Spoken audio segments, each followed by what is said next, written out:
Someone handed you a treasure map, you followed every step, and the treasure chest was bolted to a trap door.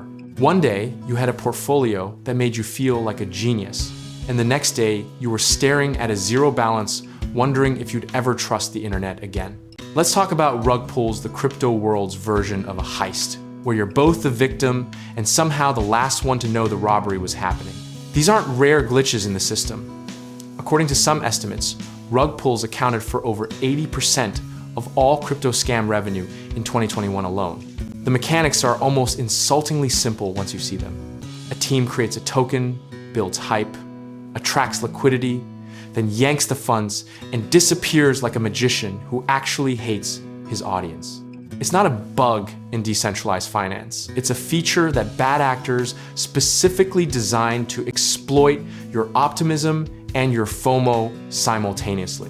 What makes it so devastating isn't just the money, it's that you did your research, or at least you thought you did. The white paper looked professional. The Telegram had 50,000 members. And some influencer with a Lambo in their thumbnail told you this was the next 100x. Psychologically, rug pulls weaponize the same dopamine loop that makes casinos profitable, the near win, the community energy, the feeling of being early to something real. Arthur Hayes once said that crypto markets are just human psychology on a blockchain. And brother, that quote has never hit harder than at 2 a.m. when your wallet reads zero. Here's the cold historical truth.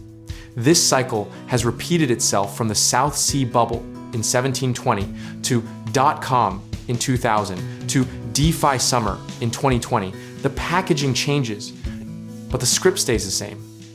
Every generation gets its version of "this time it's different," and every generation learns the hard way that it usually isn't.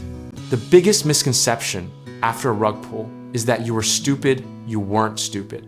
You were operating with incomplete information in an environment specifically engineered to suppress your skepticism. The scammers aren't smarter than you.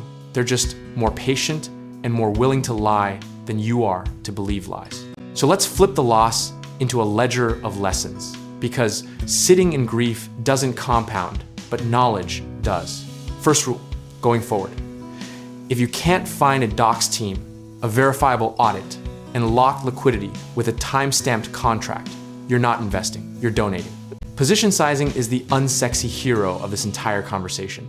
If a single trade can ruin you emotionally or financially, the position was always too large, regardless of how good the thesis was.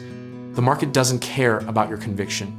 It only cares about whether you can stay in the game long enough to be right.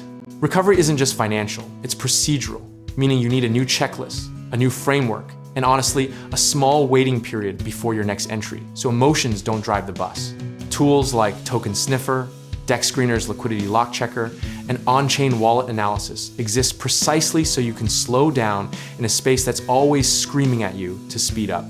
The irony of rug pulls is that the loudest, flashiest, most community-driven projects are statistically the most dangerous, while boring, slow, transparent projects quietly build real value.